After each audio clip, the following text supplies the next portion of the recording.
Well. I thought the only video on this channel today was going to be my Clippers game recap and expressing my thoughts on the Clippers the last 4, 5, 6 games I've been watching them later tonight. But I never expected this to come out of nowhere. Now, I understand there were rumors going on and on and on over about is Roquan Smith going to be traded? And lo and behold, Roquan Smith gets traded.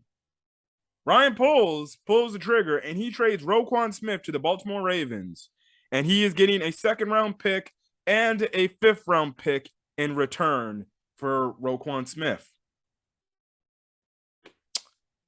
Now, tomorrow I'm going to do another video kind of breaking down more of the details and then just understanding and discussing with my Uncle Daryl what the hell Ryan Poles is pretty much building now.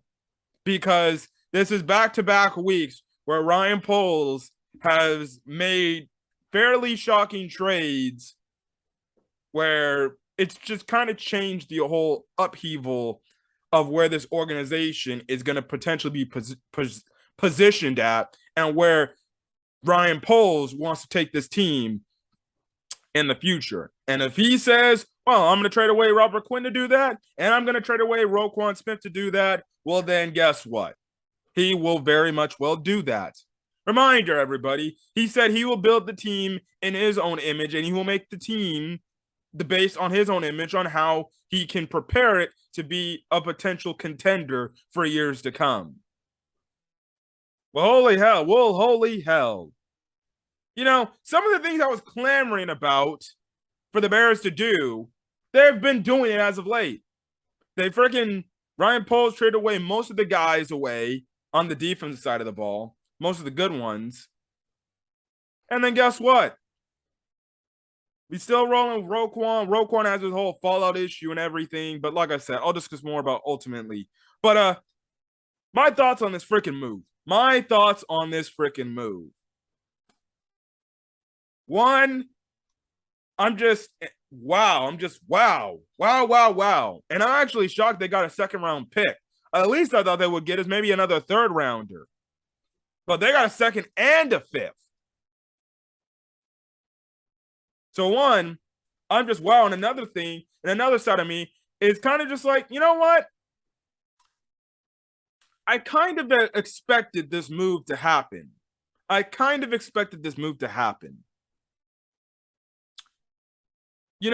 Roquan, he held out to start the season. And obviously, that didn't sit right with Ryan Poles. Let's just be honest. I think with Roquan Smith sitting out those amount of weeks, months to really the first game of the season, I think that ticked off Ryan Poles a bit. Of the fact, like, dude, we need you to come into work. And I think the next thing that kind of set Ryan Poles over the edge and really honestly pissed him off was the fact that when Roquan Smith came out and left a message to Ian Rappaport pretty much saying that, on the day of the Bears Fan Fest, pretty much coming out and saying, Ryan Poles offered me a contract that, wasn't in the due diligence that I feel like I should be paid. And it was immediately a disrespectful offer and everything. And pretty much in his note, he pled to the McCaskies. I hope the McCaskies can do something about this and, make sure I'm, re-signed in good faith. So, in other words, he was calling out his boss. He was telling, well, his boss is doing a very bad job.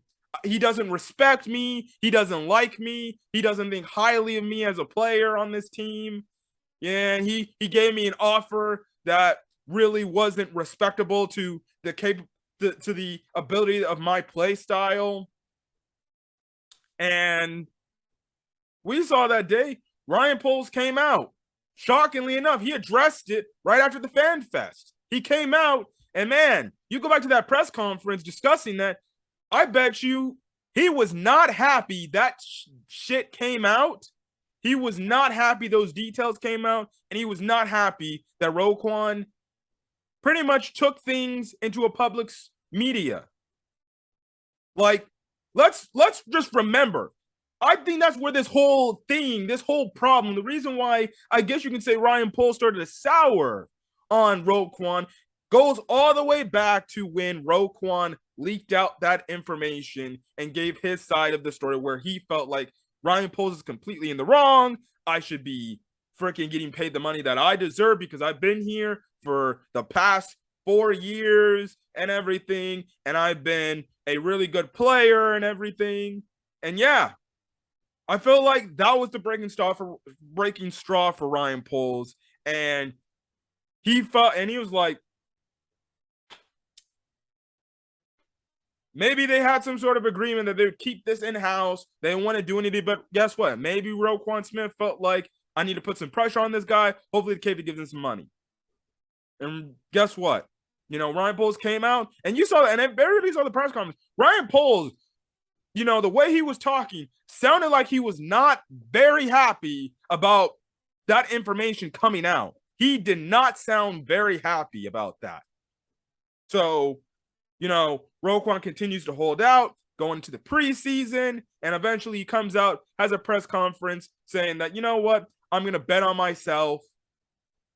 I'm going to play this season and bet on myself to pretty much back up who I am. So as I'm loading up Roquan Smith's stats, you know, the thing is, what is it? Where is it? ESPN. Yes. Thank you, ESPN. So yeah, that's but as I was saying,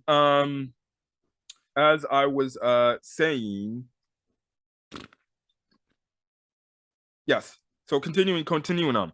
So yeah, he bets on himself, and pretty much he goes out and he goes plays, and I'm like, okay, well, pretty much that just means to me that guess what? He has to come out, he has to play to the level that Ryan Poles wants him to play at, or above that, to show to Ryan Poles, hey, I deserve this money. I deserve it. And, you know, let's be honest. I know there's some Bear fans that absolutely love Ryan Poles, and there's some Bear fans that are absolutely probably hate the fact that the Bears traded away Ryan Poles. Or, I mean, traded away Roquan Smith. But, you know, Ryan Poles is doing what the GM said. And pretty much this whole year was building the foundation, seeing what players will be here for the long term, being here for the future, and what players more than likely will end up being gone by next year. We already knew Robert Quinn probably was not going to be here in the future because this team was rebuilding. What's the point? So he did him a solid, he did him a favor, and he traded him away to Philadelphia, just like he did with Khalil Mack. He had the best interest of his heart. He wants to go send him to a contender in the Chargers. He did that because he knew he was going to blow the whole operation up. He wasn't going to trade him to a team that sucks and just stick him there with his contract there, you know? So Ryan Poles, as a GM, he's doing the observing. He's watching the film. He's seeing, okay, what am I getting out of this player? Is this player stepping up or is he not stepping up? And let's be honest, Bear fans. Roquan Smith has been very, very inconsistent this year. He's had a little bit of good games, and then most of the other games are mostly bad. Like, for example, yesterday, that was not a good game by Roquan Smith. He had only 4 tackles yesterday, I believe. You look at his stat line, and he barely had any influence on what the Bears defense did. And I think Ryan Poles looked at that and he said, he barely did anything yesterday. What's the freaking point? This defense was getting carved up. What's the freaking point? I might as well trade him away and see if I can get any value before the trade deadline ends tomorrow. And Ryan Poles absolutely did that. Statistics for Roquan Smith this year, 2022. In 8 games, he has 83 total tackles, 52 solo, 31 assists. He has 2.5 sacks, 2 interceptions. I believe both of them were off. I believe both of them were off tip passes or in a way. I believe. I know the one at the Patriots game were tip passes and everything. So, yeah, you know, he's third in the league in solo tackles. You know, he's it's simple things right there, simple things, and Roquan Smith wanted to be paid, and I didn't even think Adam Schefter said he actually leads the league, the NFL in tackles. So pretty much Ryan Poles really honestly said, listen, just what I'm just seeing alone, just from the statistics alone, yes, you may lead the team in tackles, and yes, you're making all these tackles and you have 2 interceptions, but it's not the impact that I need to see if you want to get paid that money. And let's be honest, this year, this whole so-called bet on his self year, he hasn't really done anything.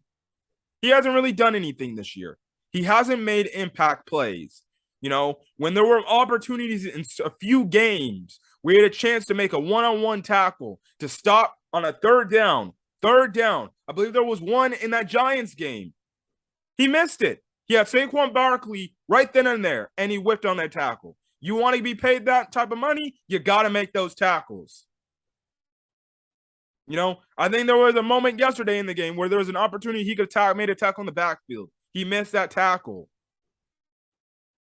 And that's been happening multiple times. Let's go back to the atrocious Commanders game. He got blocked by not just blocked. He got blown up by Carson Wentz. And you can guess, you can say, but Campbell 15. That's just one play out of everything else he's given us for the past few years. Yes, but I'm using this as, guess what? This is a year where he has to prove to management why he held out.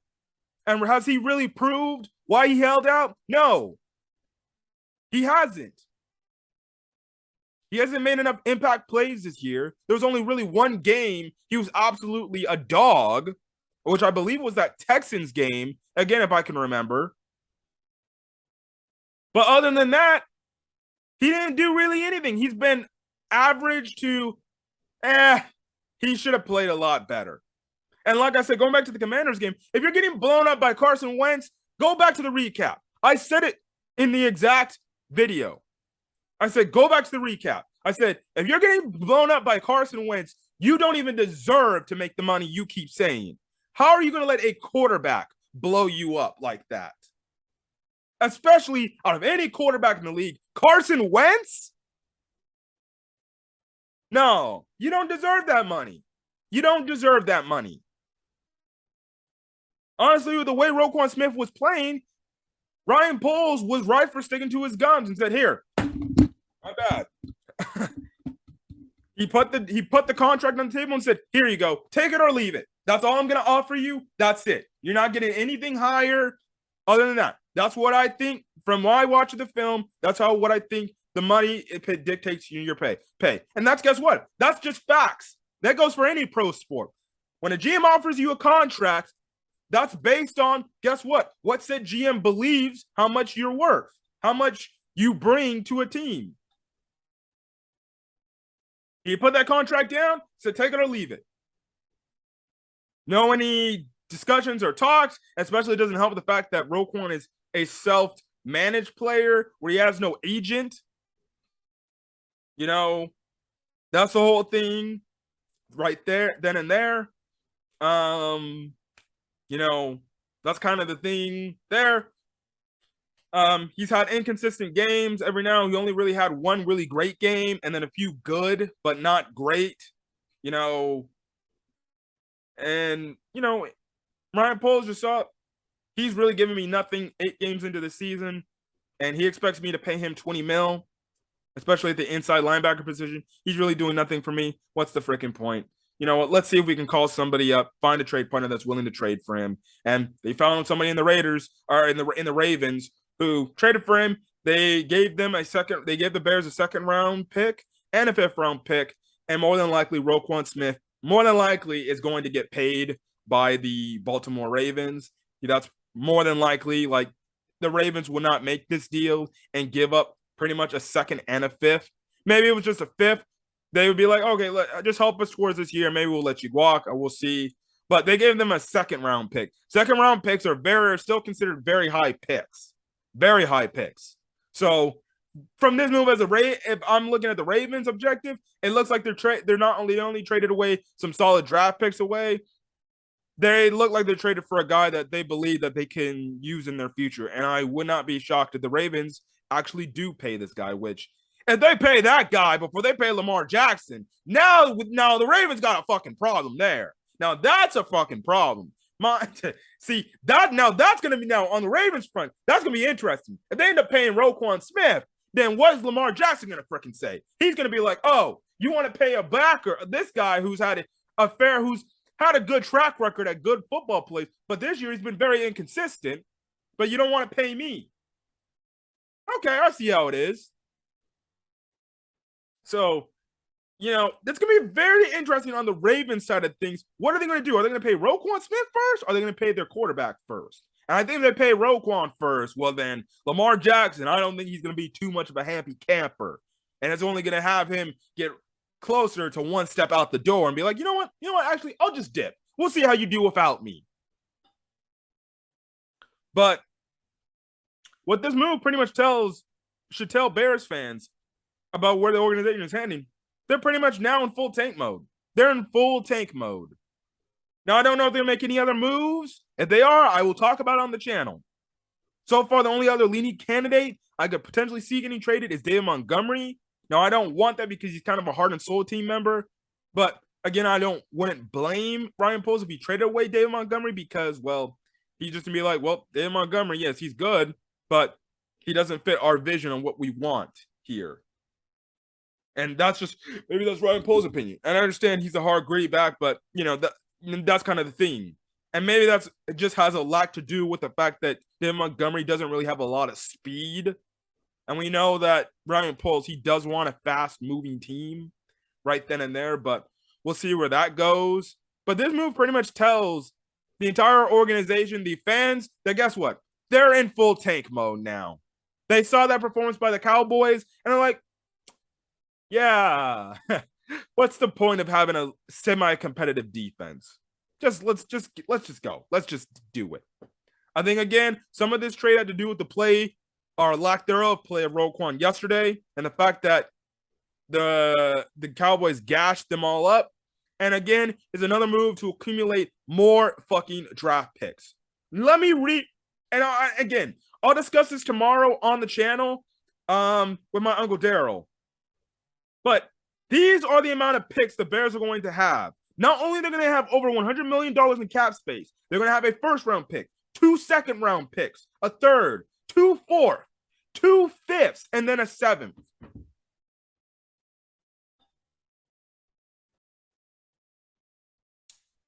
Yeah, Ryan Poles is building something. He is building something. I'm not saying this team is going to be a contender next year, but he's building to something. I don't know what this plan is, but I'm starting to see this guy's vision now. He's now really going to build his operation. I think now he's got the pieces in place to where, guess what? He's going to build the team the way he wants to build it. And my goodness, if it's at the expense of several fan favorite players, well, then guess what? He'll fucking do it. Because honestly, it's a business. It's a business, Maybe he looked at Roquan Smith crying in his press conference last week. And he's like, dude, you need to understand it's a business. You want to go cry? Go cry about this right now. And he's gone now. He's gone. So yeah. Like I said, I really think Ryan Poles, he was never sold on Roquan. So props to him for sticking on his guns by not investing a lot of money, a lot of the cap space into a guy that, let's be honest, for this year, on a year where he's betting on himself, he really hasn't done anything. He's been very inconsistent. And even if you're a Roquan Smith diehard fan, who's a Chicago Bears fan, hey, you have to admit that yourself. The numbers don't lie. The play on the field, the film does not lie. Like to watch the Tapes Never Lie network all the time. They keep saying it on their network. The tapes never lie. What did Roquan do yesterday? He did nothing. He didn't make any game-changing plays. He didn't do anything to try to stop Tony Pollard from running all over this damn Bears defense. No, because he was too emotionally sad and too emotionally, crying, or he was crying too much at his own press conference because a friend of his got traded away. That's the business, dude. That's the business. No, I don't know if he'll be crying now away because really, this is what he wanted. He wanted to be traded away by the Bears. And that's what shows you what Ryan Poles thought of. And this trade, again, shows you what Ryan Poles thought of Roquan Smith. I'm telling you guys, if we're going to go, we're being honest, this all stems back to that Bears Fan Fest day where Roquan Smith let Ian Rappaport put out his side of the story and put out that notes thing where he gave out all his details and everything and pretty much asked the McCaskies, hey, tell your freaking dude you guys hired, he needs to come sign me. Let's think about that. He told the McCaskies to go freaking light a fire under Ryan Poles' chair and pretty much start blaming him on not getting the job done. Like, it's that freaking, like, let's be honest. Freaking, Roquan went to the McCaskies, tried to tell how the owners of the team try to go and pressure Poles to re-signing Roquan. Like, that's fucked up. That's fucked up. Not only the McCaskies are Roquan's bosses, but they're Ryan Poles' bosses too. By the end of the day, guess what? Hierarchy goes. Owner, GM, coach, players. That's the hierarchy. So Roquan is pretty much telling the boss's boss to freaking put fire to his feet. But Poles stood clear. Again, you go back and watch that press conference. He was not happy. Ryan Poles sounded like somebody that was not happy that Roquan put out that information and is saying that Ryan Poles is doing negotiations in bad character. And like I said, it sounded like Ryan Poles wanted to keep this all in-house, and he didn't want to worry and have all these contract talks get out. But he was visibly upset that this stuff came out. And guess what? Ryan Poles, he let him go. And he was like, you know what? If you feel that way about me, that's kind of the thing. We'll let you go. And let's be honest. Maybe Ryan Poles didn't like Roquan Smith much after that. Maybe Roquan Smith didn't like Ryan Poles as much as that. But you see the difference, guys? You see the difference in how the GM now is operating compared to the last regime. Ryan Pace had guys walk all over him, and he was willing to give up the money because he was trying to save his own ass. Ryan Poles is like, no, fuck that. I'm not having anybody walk on me. I'm the boss, and you do what I tell you to do. And Ryan Poles stuck to his guns, and he pretty much gave the middle finger to Roquan Smith by saying, well, guess what? Since you didn't want to be here and clearly you're not showing up to play, you want to hold out? Well, good riddance. So, yeah, the Ravens are going to get a talented player, and it definitely increases their chances to win their division and potentially get to the Super Bowl. But, well, really not, let's be honest. Probably not, because let's be honest, the team you're going to have to go through to the Super Bowl probably is going to be the Buffalo Bills, because right now they're the best team in the AFC. And let's be honest. We're always talking about Roquan Smith getting blown up by freaking Carson Wentz. Roquan Smith would probably more than likely get blown up by Josh Allen. But overall, in his tenure, I thought Roquan Smith was a really good player for the Chicago Bears. Really good player for the Chicago Bears. Yeah, will there be some Chicago Bears legends out there like a Lance Briggs, maybe a freaking Brian Urlacher that might come out on some sort of social media and, display their frustrations of why would you trade this guy instead of just pay him? At the end of the day, the Bears make the decisions the way they want to make the decision, and that's what Ryan Poles does. Ryan Poles feels like he can upgrade the linebacker position a lot better than what Roquan was giving him. Like I said, Roquan Smith was a good player in his tenure with the Chicago Bears, and I think his presence will be missed. You know, he was really good for us. There were some good moments where he made some good plays. Yeah, there were not always impact plays, but I thought he made good plays. I think the Bears are going to miss him on defense, which means the defense is only going to get damn fucking worse. Like they said, the 49ers, the Cowboys dropped 49 points on the damn defense yesterday. We played the Dolphins with Tyreek Hill and Jalen Waddle and Mike Gesicki. Good heavens. They might actually drop 50 on them. But this pretty much tells the Bears, should tell everybody who's a Bears fan is that they are going full tank mode. Full tank mode. Again, this whole operation, I'll discuss more about what I think the Bears, where Ryan Poles' vision could be going at in the coming weeks, going to next year, which I really do believe. I think he's going to invest a lot into the trenches. I think he's really going to invest a lot, but that's a little sneak peek to tomorrow's video. But the Bears trade away Roquan Smith. Do you like the trade? Do you not like the trade? Are you in the middle about it? Do you think the trade needed to happen? Or do you think the Bears should have just kept Roquan and potentially paid him? But anyways, guys, I'm going to get out of here. Catch you guys in the next video. Leave a like. Put in the comment sections your things, your thoughts. Hit the subscribe button to Camp 15 Talk Sports. You want to get more sports content, whether it talks Chicago Bears, Clippers, or NFL and NBA in general. Till then, guys, catch you guys in the next video and stay safe out there. Peace.